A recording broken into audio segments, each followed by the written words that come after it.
May season talaga na parang dinala ka na ni God sa pinaka-edge ng buhay mo. Hindi cinematic, walang background music, basta tahimik lang. Yung araw-araw kang gumigising na pagod ka na. Hindi dahil sa ginagawa mo, kundi dahil sa dinadala mo. Dreams, expectations, disappointments, lahat sabay-sabay.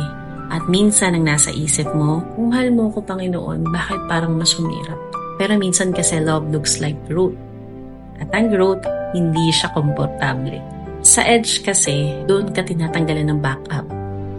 Yung mga tao, yung mga plano, yung mga bagay na akala mo, yun na yung sasalo sa'yo. Para ang matira na lang, siya. Kasi dalawang bagay lang talaga yung pwedeng mangyari eh. It's either he'll catch you when you fall, or he'll teach you how to fly.